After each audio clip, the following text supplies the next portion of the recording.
Abran su Biblia, por favor, a Isaías capítulo 27. Isaías capítulo 27. Isaías capítulo 27 es en donde seguimos nuestro estudio versículo por versículo a través del libro de Isaías.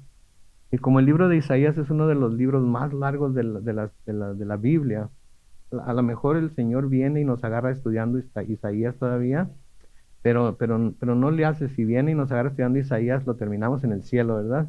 Allá vamos a conocer a Isaías, allá vamos a conocer a la gente de la que a veces se nos habla en el estudio, así es que qué mejor manera de terminar el estudio. Pero mientras tanto nos ocupamos en buscar, interpretar las escrituras y ser guiados por los principios que en ellas se nos presentan. Amén. ¿Ya lo encontraron? Oremos entonces. Bendito Padre Celestial, al abrir tu palabra nos encomendamos a tu mano de gracia para que nos sigas enseñando a través de este libro que tantos principios bíblicos nos ha enseñado acerca de lo que tú esperabas de tu pueblo en el tiempo de Israel, Señor, en los tiempos bíblicos del Antiguo Testamento, lo que esperabas de tu pueblo Israel, de tu pueblo Judá, de la ciudad que tú escogiste para poner tu nombre sobre ella, Jerusalén. Y viendo cómo esos principios se pueden aplicar ahora a tu pueblo que es la iglesia, que consiste tanto de gentiles como judíos, todos, Señor, bajo el señorío de Jesucristo, todos buscando complacerte a ti, agradecidos en nuestro corazón por lo que tú has hecho por nosotros. Es que bendícenos, oh Dios, con el Espíritu Santo y que sea Él quien nos enseñe y que nos instruya en las cosas que vamos a ver hoy. En el nombre glorioso de Cristo Jesús. Y todos decimos, muy bien, pues estamos en el capítulo 27 de Isaías. Y lo que quiero hacer, porque vamos a comenzar en el versículo 8, nuestro estudio de hoy, lo que quiero hacer es que primero leamos los primeros 7 versículos para ver de qué es de lo que está hablando y así poder recordar de lo que se está hablando, porque pues la última vez que lo que estuvimos en Isaías fue hace como 6 semanas. Entonces quisiera que agarráramos el hilo otra vez de lo que estamos viendo en el capítulo 27 de Isaías. Así es que en el capítulo 27 de Isaías, los versículos 1 al 7 dicen lo siguiente. Cuando llegue ese día, y hablamos ya de lo que quiere decir ese día, el Señor castigará con su grande y poderosa espada a Leviatán, esa serpiente escurridiza y tortuosa, matará a ese dragón que está en el mar. Y hablamos de quién era Leviatán, el dragón, etcétera. Cuando llegue ese día, ustedes le cantarán a la viña hermosa, la que yo, el Señor, cuido, riego a cada momento, a la que noche y día cuido para que nadie la dañe. Sabemos que estaba hablando de Israel, su pueblo. Ya no estoy enojado. Si me da espinos y cardos, estos no podrán luchar contra mí, pues yo los aplastaré y los quemaré del todo. En otras palabras, si los judíos, los israelitas empezaban a portarse mal de nuevo, él iba a cortar por lo sano e iba a corregirlos e iba a seguir cuidándolos, como dice ahí acerca de la viña. Versículo 5 dice, ¿quién querrá desafiar mi fuerza? Que haga la paz conmigo. Sí, que haga la paz conmigo. En otras palabras, si no quieren desafiar mi fuerza, si no quieren tentarme, entonces hagan la paz conmigo. Vengan luego, les dice en Isaías 1, ¿verdad? Y estemos a cuenta. Si sus pecados fueren tan rojos como la grana, serán blancos como la nieve. Si fueran tan rojos como el carmesí, serán emblanquecidos como blanca lana. Viene el día, dice el versículo 6, en que Jacob echará raíces, Israel florecerá y echará renuevos, y todo el mundo se llenará de sus frutos. ¿Acaso Dios ha herido a Israel como hirió a quienes lo hirieron? ¿Acaso lo ha hecho sufrir de la misma muerte de quienes lo mataron? Pues la respuesta, como vimos en nuestro estudio pasado, la respuesta fue no, porque a Asiria la destruyó completamente y llegamos a la conclusión de que Asiria ya no existe en el mundo. Babilonia la destruyó completamente, Babilonia ya no existe en el mundo. Sin embargo, Israel, aun cuando pasaron mucho tiempo exiliados, aun cuando pasaron mucho tiempo fuera de su tierra, el Señor los ha recogido de nuevo a su tierra. Vamos a ver esto más adelante también. Y ahora existe la nación de Israel y los judíos están volviendo de todos los 4 puntos cardinales de la tierra a la tierra prometida y están poblándola de nuevo y es un lugar próspero y es un lugar que los enemigos de Israel no han podido con ella, aparte, a pesar de que lo han atacado por todos lados. Lo atacan del norte, lo atacan del sur, lo atacan del lado de Jordania, lo atacan por todos lados y no han podido deshacerse de Israel. ¿Por qué? Porque es el pueblo escogido de Dios. Y Él hizo un pacto perpetuo con ellos y Él va a cumplir ese pacto. Entonces, en los primeros 7 versículos vimos los planes de Dios de restaurar a Jerusalén, porque en esta parte de las Escrituras se está hablando acerca de Judá y de Jerusalén en particular. Pero antes de que eso suceda, Jerusalén y Judá va a ser disciplinada por su idolatría. Jerusalén y Judá va a ser disciplinada por su idolatría. En el libro de Hebreos leemos que al que Dios ama, Dios disciplina, ¿verdad? Digo, lo hemos hablado mucho, especialmente al estar estudiando Isaías, porque sabemos que estos pueblos tuvieron que ser disciplinados por el Señor, porque no parecía que entendieran, a pesar de todo lo que les pasaba, no parecía que entendieran que el Señor demanda santidad de parte de su pueblo, y cuando el pueblo se revela o se sale del camino, va a haber disciplina. No hay manera de salirse de esa disciplina. Ahora, la disciplina a veces es una disciplina leve, ¿verdad? Y la disciplina va a depender de qué tan tercos seamos nosotros en obedecer a lo que el Señor nos está llamando a hacer, o en qué tan tercos somos en desobedecerlo, ¿verdad? Entonces, entre más tiempo duremos en rebeldía y entre más tiempo busquemos hacer lo que nosotros queremos, más tiempo va a durar la disciplina. ¿Y a quién le gusta la disciplina? Levante la mano. A nadie nos gusta la disciplina, ¿verdad? A nadie. Me acuerdo cuando mi papá nos castigaba y no me pueden salir en el resto de la semana y apenas era martes y no van a salir ni al patio. Enfrente de la casa de mi mamá hay un parque bien grande con cancha de básquetbol y todo, y ahí nos encantaba ir a jugar y todos nuestros amigos jugando básquetbol y todo eso, pero nosotros castigados. Me acuerdo una vez que nos portamos mal, un 25 de diciembre. ¿Saben lo que es el 25 de diciembre, verdad? ¿Qué es? Es mi cumpleaños, es mi cumpleaños. Y esa es cuando la casa de mi papá estaba siendo construida, o sea, la estaban construyendo. Y llegó una carga como de 5,000 ladrillos, ¿ok? De la ladrillera. ¿Y qué creen que fue el regalo de Navidad de ese día? Regalo de cumpleaños. Pasar los 5,000 ladrillos del patio de enfrente, en donde los descargaron los ladrilleros, al patio de atrás. ¿Ah? ¿Cómo les caería eso? En el día de Navidad, en el día de tu cumpleaños, ¿ok? Y del frente de la casa al patio de atrás, nuestros amigos en el parque jugando con bicicletas y las raquetas y básquetbol y todo, y nosotros cargando ladrillos de 5 en 5, como dándolos hasta al patio de atrás. La disciplina nunca es buena, nunca nos gusta. Aunque lo merezcamos, no nos gusta. Pero Dios no es como nosotros. A veces nosotros como padres perdonamos, o a veces como padres no queremos ver a nuestros hijos sufrir, o no queremos que pasen por tiempos difíciles, pero Dios no es así. Dios, si nos tiene que disciplinar, nos va a disciplinar. Nos va a disciplinar. Y entonces eso es lo que es lo que pasaba con Jerusalén, es lo que pasaba con Judá por la idolatría en la que caían. Noten el versículo 8, dice: Dios lo castigará en sus vástagos, lo expulsará con un viento recio, como cuando sopla el viento solano.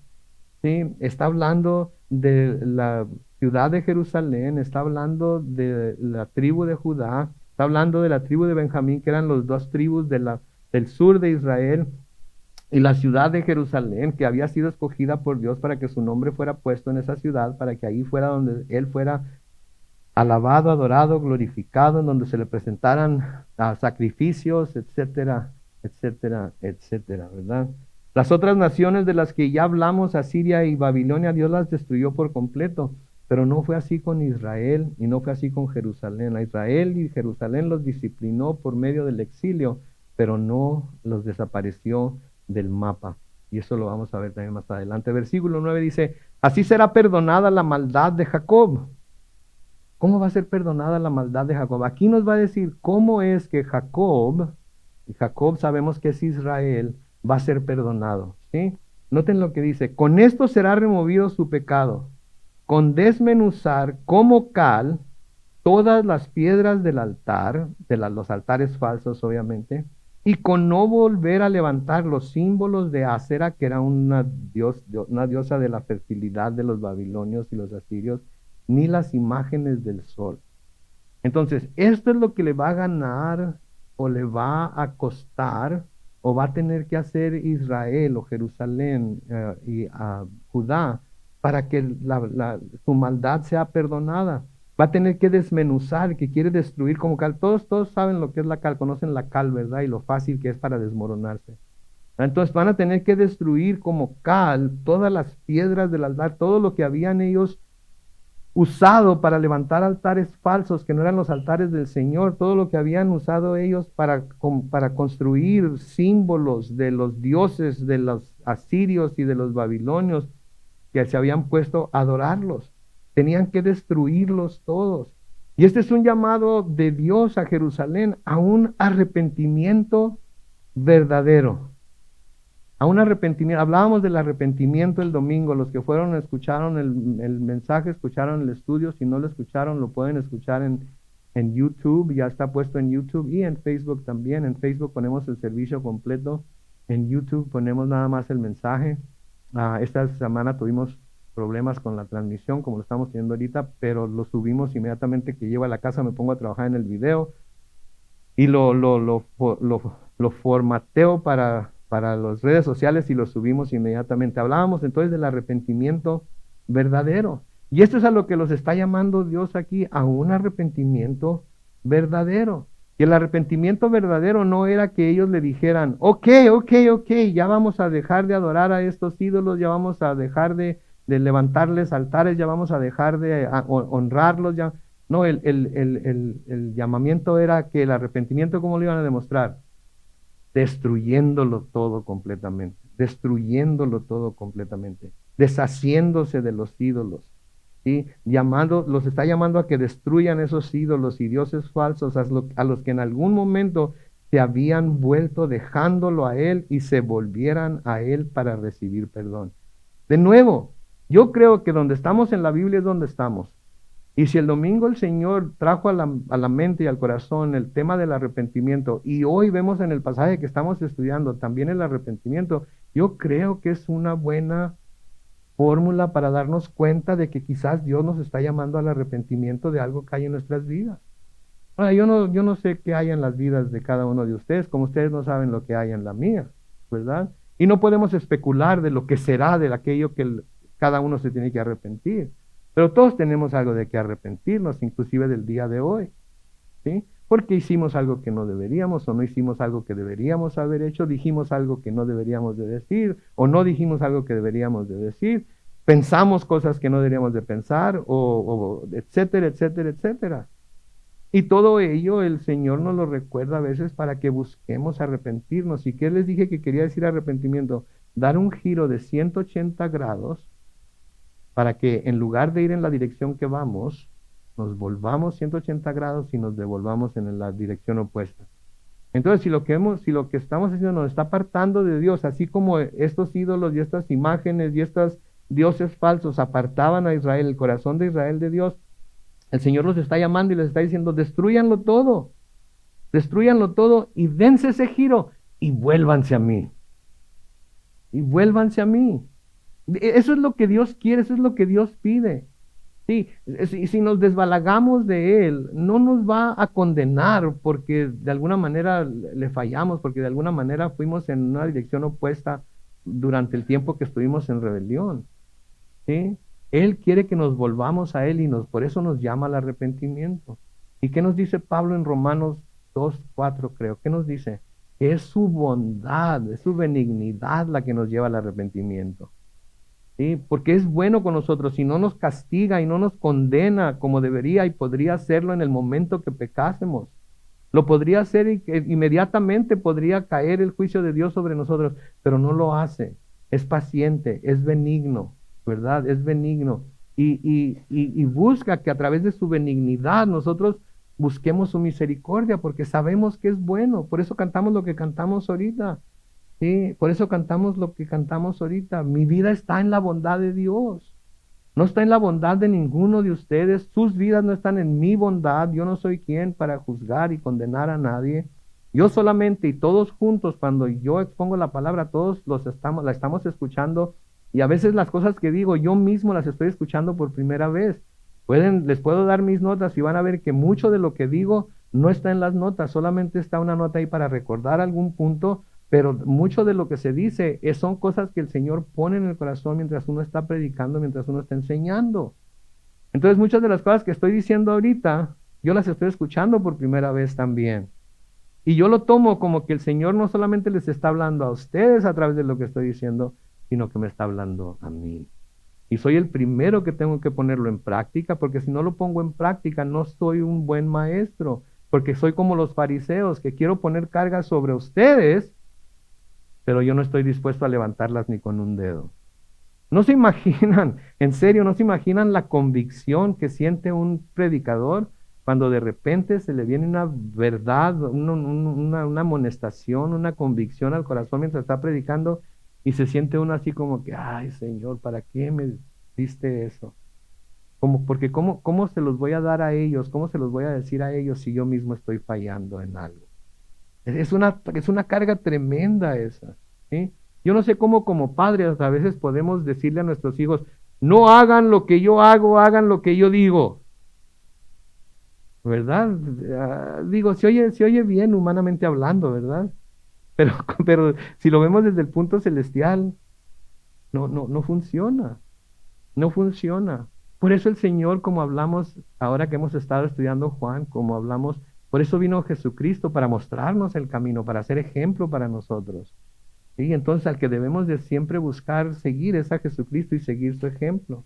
Entonces, de nuevo, el Señor les está haciendo un llamado aquí a Jerusalén, específicamente a la tribu de Judá también, generalmente, a un arrepentimiento verdadero, a que se deshagan de los ídolos, a que se destruyan esos ídolos y dioses falsos a los que en algún momento se habían vuelto dejándolo a Él y se volvieran a Él para recibir el perdón. Y eso es la razón por la que será perdonada la maldad de Jacob.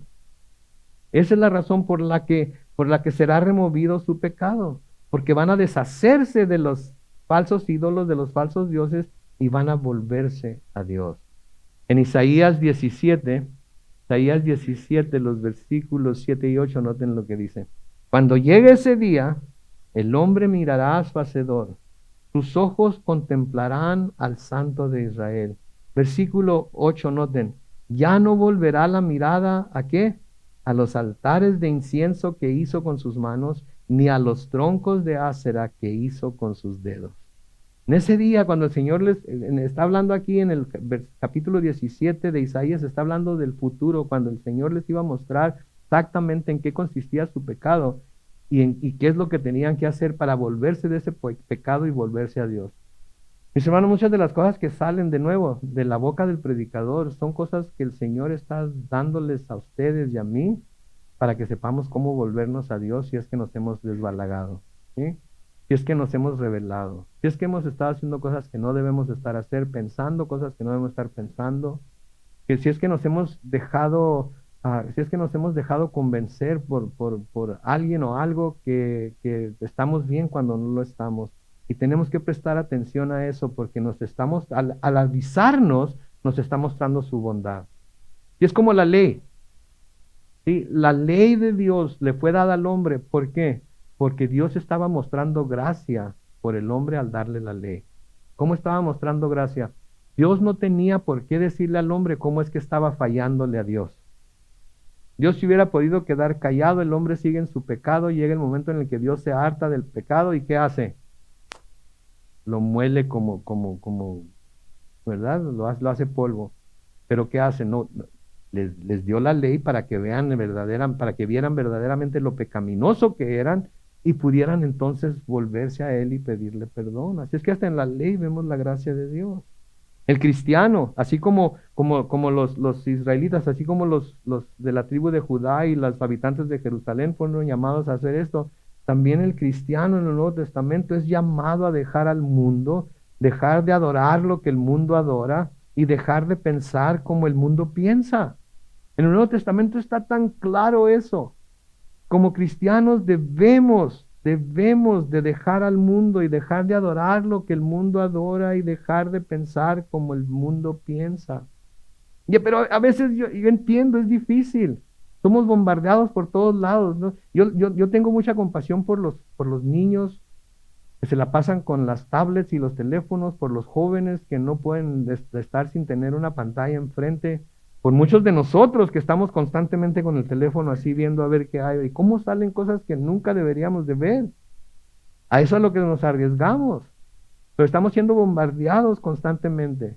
¿Para qué? Para convencernos de que debemos de adorar lo que el mundo adora, para convencernos de que debemos buscar lo que el mundo busca, para convencernos de que debemos pensar como piensa el mundo.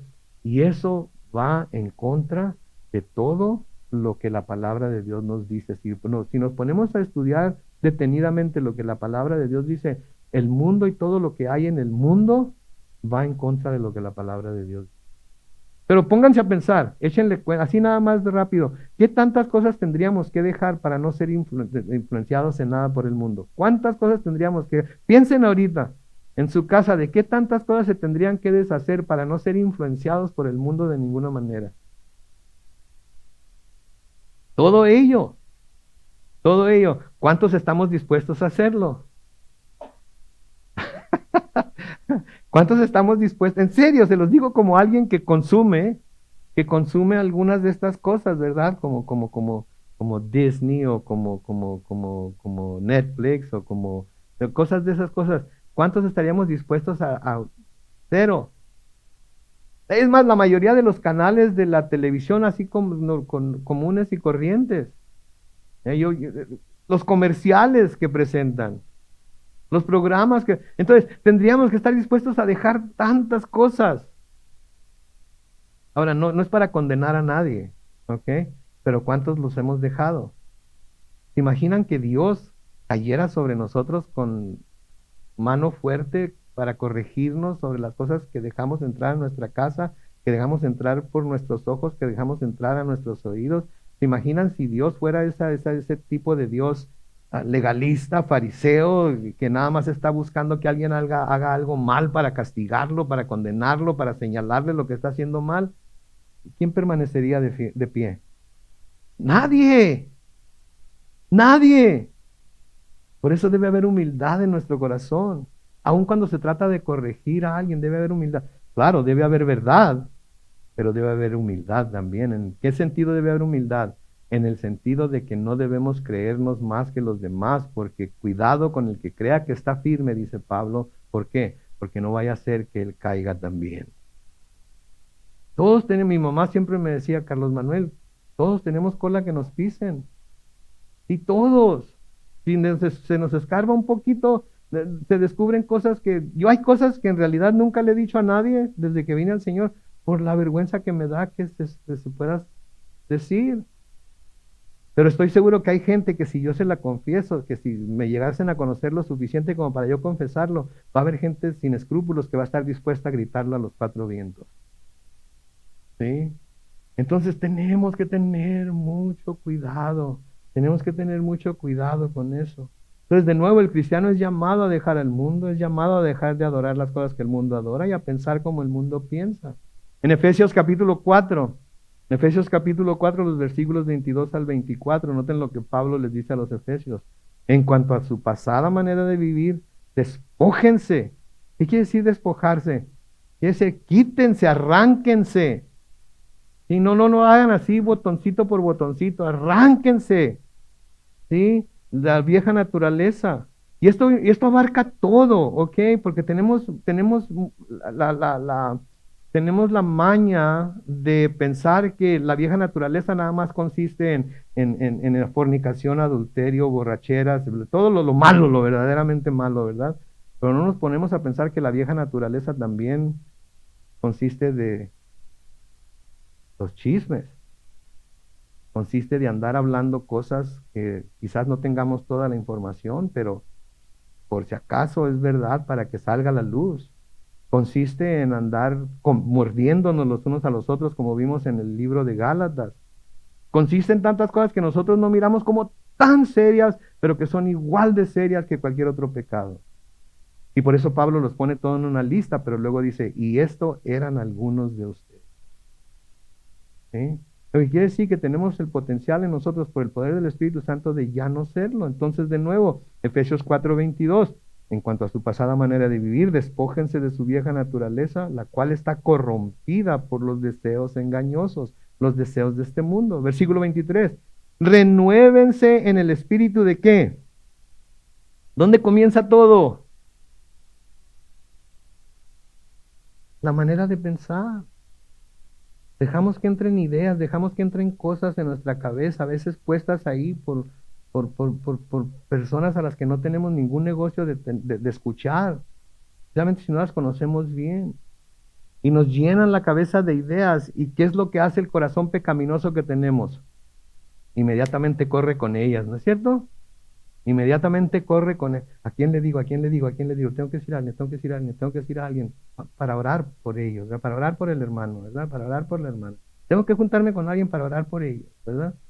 No, entonces renuévense en el espíritu de su mente.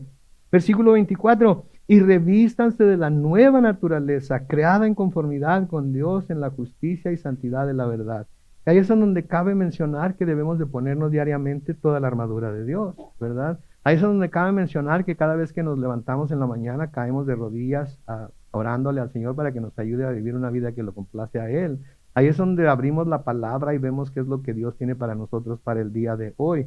Quizás no sea necesariamente para nosotros específicamente, pero a lo mejor es para alguien con el que vamos a tener contacto y se lo podemos decir y se lo podemos recordar y podemos llamarlos a que se acerquen al Señor si es que están alejados, ¿verdad? Entonces tenemos que estar atentos a lo que el Espíritu dice, ¿sí?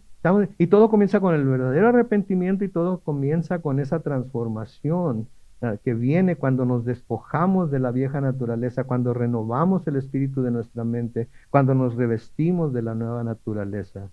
En Hebreos capítulo 12, los versículos 1 y 2, Hebreos capítulo 12, versículos 1 y 2, por lo tanto, también nosotros que tenemos tan grande nube de testigos, hablando de las personas de las cuales se habla en Hebreos 11, a nuestro alrededor, liberémonos, noten, de todo peso y del pecado que nos asedia y corramos con paciencia la carrera que tenemos por delante. Quédense ahí, liberémonos de todo peso y de pecado que nos asedia.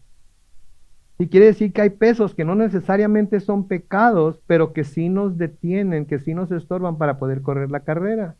¿Alguna vez han visto las carreras en las Olimpiadas? ¿Y alguna vez han visto a alguno de los corredores con un backpack en la espalda, corriendo los 100 metros planos? O corriendo un maratón con un backpack en la espalda. ¿Por qué no traerán un backpack en la espalda? Porque les estorba por el peso, porque no los deja correr como deben de correr. Traen unos shortcitos pequeñísimos, unas camisetas hechas de material. Hay algunos hasta que se rasuran todo el cuerpo para que la fricción del aire con los vellos no los detengan una milésima de segundo. Los nadadores también. ¿Por qué? Porque están ahí para ganar. Están ahí para ganarse la medalla, para ganarse el trofeo, para ganarse el premio. Nosotros también, Pablo nos habla acerca de que nosotros también debemos de correr como aquellos que vamos a ganar. ¿Sí? Y claro que no vamos a ganar la salvación porque la salvación ya la ganó Cristo por nosotros. Pero vamos a correr para ganarle al enemigo aquí en la tierra y no dejar que él venga a sembrar cizaña, no dejar que él venga a sembrar dudas en nuestra mente y no dejar que él venga y nos aparte de Dios. ¿Sí? Versículo 2 de Hebreos 12 dice, fijemos la mirada en qué? En Jesús, no en el hermano, no en los hermanos. No es lo que los hermanos pudieran decir o estar haciendo, no, en Jesús. Él es nuestro ejemplo. ¿Sí? Él es el autor y el consumador de la fe, quien por el gozo de la que le esperaba sufrió la cruz y menospreció el oprobio y se sentó a la derecha del trono de Dios. ¿Cuál era el gozo que le esperaba? Estar a la diestra del Señor, pero también más que eso, llevarnos a nosotros con Él. Porque sabía que lo que estaba haciendo nos iba con ello y nosotros íbamos a poder estar también con Él en el cielo. Y por ese gozo que le esperaba estuvo dispuesto a sufrir, pues estuvo dispuesto a sufrir la cruz y menospreció el oprobio, el desprecio, quiere decir eso, del mundo. Y lo que quiere decir que nosotros también debemos de despreciar, debemos de sufrir la cruz y debemos de menospreciar el desprecio que el mundo va a tener por nosotros cuando nosotros buscamos vivir de una manera que complazca al Señor, no para ganarnos la salvación, sino porque ya somos salvos, sabiendo que somos imperfectos. Todos sabemos que somos imperfectos, ¿verdad? ¿Sí? ¿Están seguros? Todos saben que somos imperfectos. Okay, okay. Eso es muy importante, saber que somos imperfectos, porque entonces eso no nos deja ponernos por encima de los demás, porque todos estamos igual de dañados, todos estamos igual de rotos. Somos vasos de barro que podemos ser. ¿Alguna vez han tenido esos cántaros de barro que se venden en Puebla? ¿Cómo sudan el agua si los dejan así nada más se vacía el cántaro? Eso es lo que somos nosotros. Nos llenamos del Espíritu y sudamos el Espíritu, nos vaciamos del Espíritu. Por eso tenemos que ir constantemente para ser llenados por el Espíritu de Dios. Versículo 10 de Isaías 27 dice: ciertamente la ciudad fortificada, hablando de Jerusalén otra vez, quedará en ruinas. La ciudad ahora habitada quedará abandonada y solitaria como un desierto. Ahí pastarán los becerros, ahí se comerán todo el follaje. Y de nuevo está hablando de Jerusalén. Y de nuevo, aunque ya hemos visto que Dios restaurará a Israel y restaurará a Judá y Jerusalén, ¿sí? De todas maneras, por el tiempo en el que estamos leyendo, en el futuro no muy lejano, va a disciplinarnos. Pero también vemos la fidelidad de Dios en el sentido de que Dios ya ha restaurado a Israel, ¿no es cierto? Dios ya ha restaurado a Israel en primera instancia, va a restaurarlo completamente y lo va a hacer como el centro de todo el mundo cuando el Señor Jesucristo venga y establezca su reino milenial. Pero por ahorita Israel ya está restaurado, lo restauró en 1948, sí, lo restauró en 1948, pero va a hacerlo otra vez al final de los tiempos. Pero entonces aquí está hablando de la disciplina que le va a aplicar a Jerusalén por su idolatría. Versículo 11 dice: cuando sus ramas se quedan secas, las mujeres vendrán, perdón, se queden secas, las mujeres vendrán a quebrarlas y prenderles fuego, porque este no es un pueblo con entendimiento. Por eso no le tendrá compasión su hacedor, no le tendrá misericordia al que lo formó. En un salmo, la palabra de Dios nos dice que no seamos como el burro, ¿verdad? Que necesitan ponerle, la mula, que necesitan ponerle un bozal para poder hacerla que haga. Sí, bueno, hombre, si Dios nos está tratando con benignidad, si Dios nos está tratando con gracia, si Dios nos está tratando con bondad, si está siendo paciente con nosotros, si sabemos que algunas de las cosas que hacemos merecen castigo, pero no hemos sido castigados por ellos, ni siquiera hemos sido disciplinados por ello, aunque deberíamos de serlo, ¿qué esperamos? ¿Que se nos caiga la casa encima? ¿Qué estamos esperando para volvernos a Dios? ¿Qué estamos esperando para vivir como Él nos llama a vivir? ¿Qué estamos esperando para ser la clase de personas que debemos ser? De nuevo, no perfectos, conscientes de nuestras imperfecciones, pero buscando con la ayuda del Espíritu Santo vivir de una manera que le plazca a Él. Y eso es lo importante, saber que tenemos limitaciones en nosotros mismos.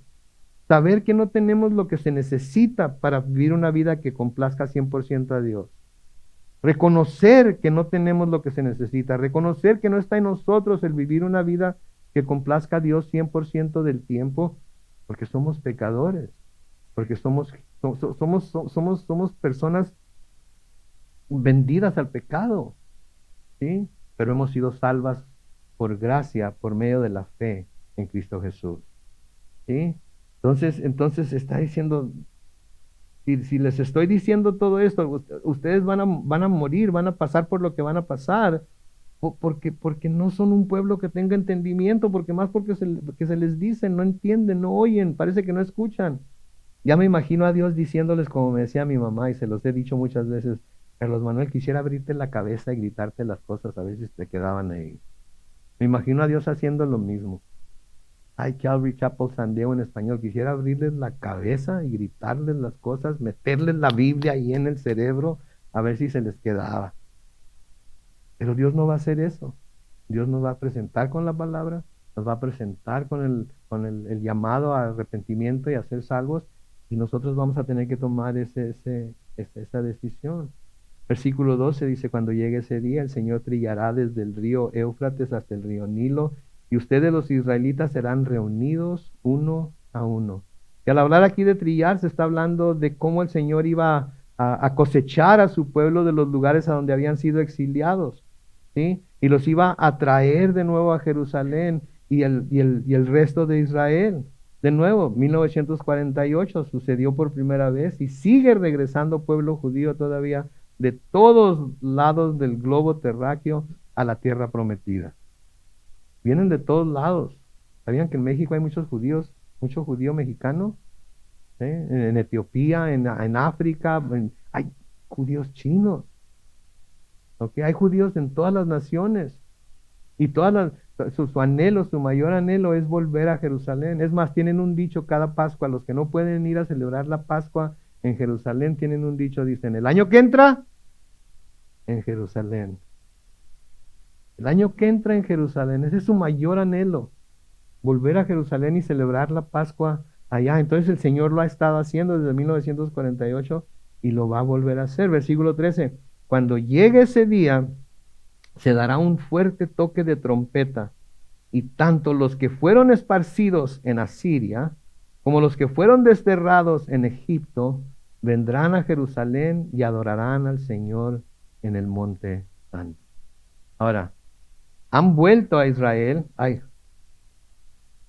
pero todavía no han podido adorar en el monte santo, ¿sabían ustedes? Porque en el monte santo está la mezquita musulmana, donde está el domo de la roca, donde hay una roca de donde se supone que Mohammed ascendió al cielo. ¿Ok? Y no hay templo en Jerusalén, aunque ya tienen todo lo necesario para hacer el templo, tienen todo lo necesario para los muebles del templo, tienen todo lo necesario para comenzar los sacrificios animales, todavía no pueden adorar ahí. Lo que quiere decir que esto de lo que está hablando aquí, está hablando de un tiempo futuro, de un tiempo que todavía no llega, pero que va a llegar. Y noten que dice ahí de nuevo, cuando llegue ese día se dará un fuerte toque de trompeta. Y todos los que fueron esparcidos en Asiria, los que fueron desterrados en Egipto, vendrán a Jerusalén y adorarán al Señor en el monte santo. El toque de la trompeta es una figura que nos presenta la idea de reunir las tropas, ¿verdad? Mi hermano estaba en la banda de guerra de la escuela en la que fue en México. Y la trompeta tiene diferentes sonidos y diferentes melodías que se usan para llamar a las tropas a marchar, para llamar a las tropas a atacar, etcétera, etcétera. Todos hemos visto las películas, como mi mamá las llama, de caballitos, ¿verdad? Cuando suena la trompeta y ahí va el general Custer a atacar a los pobres indios, ¿verdad? Entonces, esa es la idea que nos está dando aquí. El toque de la trompeta es una figura que nos presenta la idea de reunir a las tropas. Y de nuevo, así como Dios ha reunido a los judíos en la tierra prometida, así lo va a volver a hacer un día, pero van a poder adorar en el santo monte, van a poder adorar en el templo porque se va a volver a establecer. Pero también nos recuerda el sonido de la trompeta durante o antes del arrebatamiento de la iglesia. ¿Ok? En Mateo Mateo capítulo 24, los versículos 30 y 31, noten. Señor hablando aquí dice, entonces aparecerá en el cielo la señal del Hijo del Hombre. Y todas las tribus de las tierras se lamentarán y verán al Hijo del Hombre venir sobre las nubes del cielo con gran poder y gloria. Versículo 31.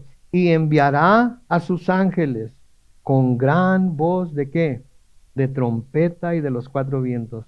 Desde un extremo al otro cielo ellos juntarán a los elegidos. Gracias, gracias. Ellos contarán a los elegidos. Entonces, noten por favor, enviará a sus ángeles con gran voz de trompeta. Esto no quiere decir que los ángeles tienen trompetas por boca, ¿ok? Esto no es lo que quiere decir. Recuerden que es el sonido como de trompeta, ¿sí? Entonces quiere decir que el grito de los ángeles, el llamado de los ángeles va a ser tan fuerte, tan alto, tan claro como el sonido de una trompeta, pero no quiere decir que los ángeles porque tenemos esta imagen de ángeles con trompetas, ¿verdad? Pero eso no quiere decir que los ángeles sean trompetistas, ¿ok? Eso es simplemente lo que el hombre ha ideado. Pero está hablando de una voz que es clara, que es como tan fuerte como una trompeta y que todo mundo va a saber de lo que se trata, porque de nuevo, noten ahí en Mateo 24, 24, 30, todas las tribus de la tierra se levantarán y verán al Hijo del Hombre venir sobre las nubes del cielo, ¿verdad? Entonces va a ser un evento que todo mundo va a poder ver de alguna manera, que todo mundo va a poder ver de alguna manera. Ahora, hasta que se inventó la televisión por satélite y el internet y todo eso, pues ¿cómo lo va a ver todo el mundo? ¿verdad? Pero ahora sabemos que lo que está pasando aquí lo pueden ver en todo el mundo, en el mismo tiempo que está pasando. Entonces están preparando todas las cosas para esto, para que esto se lleve a cabo. Entonces, de nuevo, Mateo 24:31 dice, y enviará a sus ángeles con gran voz de trompeta y de los cuatro vientos, desde un extremo al otro del cielo, ellos juntarán a los elegidos. Pablo nos habla también acerca de esto en 1 Corintios capítulo 15, los versículos 51 y 52, en donde Pablo dice esto: presten atención. Y si Pablo está diciendo presten atención, ¿qué nos está diciendo? Que prestemos atención. Digo, está muy clara. Presten atención. ¿Por qué? Porque hay mucha confusión. Desde entonces había mucha confusión y todavía hay mucha confusión en cuanto a esto. Por eso debemos prestar atención, porque mucha gente dice, no, es que la segunda venida es cuando todo se acaba. Y hay gente que dice, no, la segunda venida es cuando viene por la iglesia. Bueno, va a haber una segunda venida a la tierra cuando Cristo va a poner sus pies sobre la tierra. ¿Sí? Va a haber una segunda venida de Cristo a la tierra cuando Él va a poner sus pies sobre la tierra y los va a poner sobre el monte de los olivos, ¿sí? Que se va a partir en dos y va a entrar por el valle de Cedrón a la ciudad de Israel, a la ciudad de Jerusalén por la puerta oriental. Eso va a poner sus pies sobre la tierra.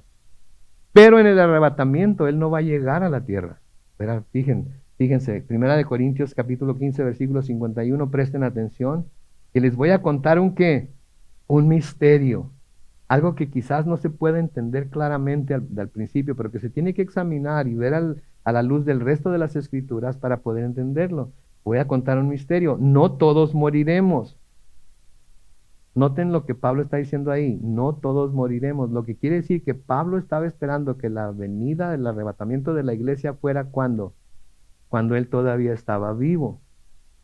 Y así tenemos que vivir nosotros también. Nosotros también debemos decir, entiendan esto, no todos vamos a morir. Y yo les puedo decir, no todos vamos a morir antes de la venida del Señor, antes de que el Señor venga por su iglesia. No todos vamos a morir, pero todos seremos transformados. Todos seremos transformados. ¿Cómo? Versículo 52 de 1 Corintios 15. En un instante, en un abrir y cerrar de ojos, ¿ya parpadearon? Así de rápido va a ser. En un abrir y cerrar de ojos, cuando suene ¿qué? La trompeta final, pues la trompeta sonará y los muertos serán resucitados incorruptibles y nosotros seremos transformados. Entonces los muertos van a resucitar incorruptibles con un nuevo cuerpo y glorificado, y nosotros vamos a ser transformados en lo que ellos han resucitado. Pero los muertos en Cristo van a resucitar primero. Ellos van a ser resucitados primero y van a tener su cuerpo glorificado. Y luego nosotros vamos a ser transformados. También Pablo habla de esto en Primera de Tesalonicenses, y con esto vamos a terminar hoy aquí. Primera de Tesalonicenses capítulo 4, los versículos 15 al 18. Pablo dice esto en Primera de Tesalonicenses. Les decimos esto como una ¿qué? Como una enseñanza del Señor, lo que quiere decir que Pablo lo recibió del Señor. Por tanto, podemos tener confianza en que esta enseñanza es real y verdadera y podemos confiar en que va a suceder tal y como Pablo lo está diciendo. Noten lo que dice, nosotros los que vivimos, noten que de nuevo se cuenta Él entre los que viven, entre los que van a estar vivos cuando venga el Señor Jesucristo. Obviamente el Señor Jesucristo no vino durante la vida de Pablo, ¿verdad? No vino durante la vida de Pablo. Todavía no viene. Todavía no viene. Entonces, lo que Pablo está diciendo, los que vivimos, nosotros podemos aplicarlo a nosotros mismos. Y podemos decirle a quien sea, nosotros los que vivimos, los que habremos quedado, ¿sí? Hasta que el Señor venga, no nos adelantaremos a los que murieron. Versículo 16, sino que el Señor mismo descenderá del cielo con voz de mando, con voz de arcángel y con ¿qué? Trompeta de Dios, y los muertos en Cristo resucitarán primero. Quédense ahí. Los muertos en Cristo resucitarán primero. Todos los cristianos que han muerto van a salir de la tumba primero. ¿Ok? Van a salir de la tumba primero. ¿Los vamos a ver? No se nos dice que los vamos a ver, pero yo creo que los vamos a poder ver porque van a volver a retomar su cuerpo aun cuando sean glorificados. Pero no digan que yo dije, porque no es lo que estoy diciendo, estoy especulando, ¿sí? Entonces el Señor venga, no nos adelantaremos a los que murieron, sino que el Señor mismo descenderá del cielo con voz de mando, con voz de arcángel, y con la trompeta de Dios, y los muertos en Cristo resucitarán primero. Pero en un abrir y cerrar de ojos, como nos dice en 1 Corintios 15, luego nosotros, los que aún vivamos y hayamos quedado, seremos arrebatados juntamente con ellos en las nubes para recibir en el aire al Señor. Y así estaremos con el Señor siempre. ¿Ok? Entonces ellos van a resucitar. En un abrir y cerrar de ojos, nosotros vamos a ser transformados. Y cuando seamos nosotros tenemos la tendencia de pensar, ok, ellos van a resucitar, ok, los vamos a ver que van volando, y luego nosotros nos va a cambiar, y pensamos en términos humanos, pero para Dios esto puede ser instantáneo, en un parpadeo, en un abrir y cerrar de ojos. Y entonces no hay que anticipar nada que no esté en las escrituras, hay que tomarlo como se nos está diciendo literalmente. Ahorita estamos aquí y en un segundo podemos estar yéndonos al cielo con el Señor. Qué chulada, ¿no es cierto? Qué chulada. Entonces, luego nosotros, de nuevo el versículo 17, luego nosotros los que aún vivamos y hayamos quedado, seremos arrebatados juntamente con ellos en las nubes para recibir en el aire al Señor, y así estaremos con el Señor siempre. ¿Vino el Señor a la tierra en esta instancia aquí? No, no vino. Nada más vino por su iglesia. Nada más vino por los que son de Él. ¿Ok? No vino y puso su pie sobre la tierra, entonces no regresó a la tierra. Simplemente vino por nosotros para que donde Él está, nosotros también estemos. Y ya vamos a estar para siempre con Él, porque aunque vayamos a venir a la tierra de nuevo, cuando Él establezca su reino milenial, porque vamos a volver a la tierra con Él después de la cena de las bodas del Cordero, ya no vamos a separarnos de Él y Él no se va a separar de nosotros. Vamos a estar para siempre con Él desde ese momento. Ya no vamos a tener que verlo como un espejo, lo vamos a ver claramente, lo vamos a conocer claramente como Él nos conoce a nosotros. ¿Sí? Saben que a veces pasan cosas en la vida de uno que hace que que hace que lo hace a uno que anhele este día, este momento, ¿no es cierto? Yo ahorita me siento de esa manera, yo quiero que pase esto ya, no quiero esperarme más. Hay demasiado sufrimiento, hay demasiada maldad, hay demasiada doble ánimo. Y aún a veces hasta lo encontramos en la misma iglesia y duele como no se imaginan. Y yo digo, Señor, ya, ven por tu iglesia. Ya no quiero más de esto, ya no soporto más. Y oigo como el Señor me dice como a Pablo con la espina en el costado, bástate mi gracia. Mi amor se perfecciona en tus debilidades. Tú sigues haciendo lo que estás haciendo, sigues sufriendo con esa espina, sigues sufriendo tú sigues haciendo lo que estás. Por eso le doy tantas gracias a Dios que, aunque le extraño mucho que mi esposa ya no esté aquí, ella está en el cielo disfrutando de la presencia de su Señor, y ya escuchó esas palabras: bien, buen sierva y fiel. En lo poco fuiste fiel, en lo mucho te puse. Y yo lo anhelo con todo mi corazón. Y por eso Pablo dice ahí en 1 Tesalonicenses 4, en el versículo 18, por lo tanto, anímense unos a otros con estas palabras. Anímense unos a otros con estas palabras. Esas son las palabras que nos debemos estar hablando los unos a los otros. Esas son las palabras con las que nos debemos animar los unos a los otros. Cuando estamos pasando por tiempos, no te preocupes, el Señor viene pronto. Estamos en el 2025 ya. Estamos mucho más cerca de su venida que cuando recién creímos, ¿no es cierto? Y qué gozo sería que pasara ya. Para mí, al menos, yo digo, qué gozo sería que pasara ya. Líbrame de este cuerpo de pecado. Líbrame de los ataques del enemigo. Líbrame. Dios, líbrame. ¿Sí? Pues es algo por lo que tenemos que estar clamando a Dios constantemente, diariamente. Acostarnos y decir, Señor, iré a hacer esta noche. Iré a oír la trompeta esta noche. Levantarnos y decir, sí, wow, un día más. Ayúdame a vivirlo para ti. Ayúdame a honrarte a ti en todo lo que. ¿Sí? Pero estar anticipando que ese día viene y viene muy pronto. Pablo esperaba que sucediera durante su vida y no sucedió. Muchos otros han estado esperando que suceda durante su vida y no sucedió. Yo estoy esperando que suceda durante mi vida. Y como todavía estoy aquí, no ha sucedido. Pero me animo cuando leo estas cosas. Me animo cuando leo estas palabras. Porque sé que pronto, sí, muy pronto, veremos al Señor. Amén. Oremos. Padre Celestial, te damos gracias, Señor, por tu palabra y te damos gracias por estas enseñanzas que estamos obteniendo del libro de Isaías. Que a veces, Señor, son difíciles de entender, a veces no entendemos qué tienen que ver con nosotros así a simple vista.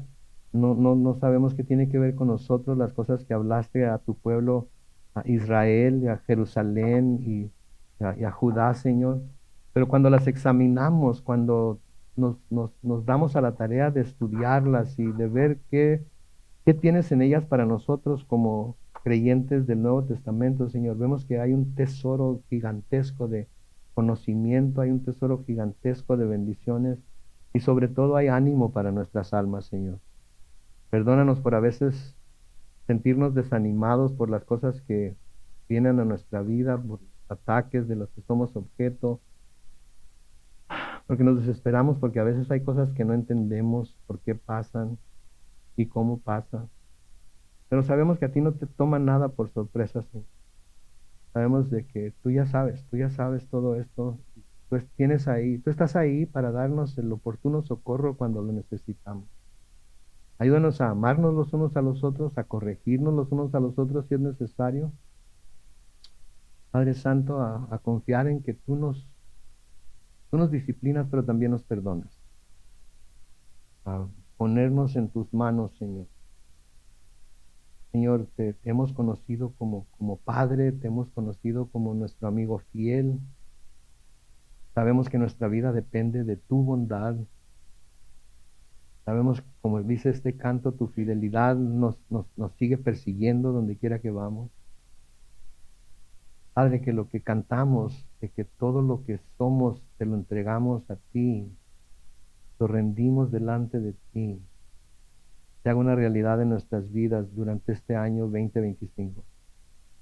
Y si acaso llegásemos al fin de este año y no has enviado a tu Hijo Jesús por tu iglesia, ayúdanos a estar confiados de que en cualquier momento puede suceder. A vivir de tal manera en la que el simple hecho de saber que pudiera suceder en cualquier momento nos dé la habilidad para ver la vida como tú la ves, para caminar contigo, tiempo que tú nos tengas aquí, para la honra y gloria de tu nombre. Pedimos esto, Dios, en el nombre glorioso de Cristo Jesús. Y la iglesia dice, amén y amén.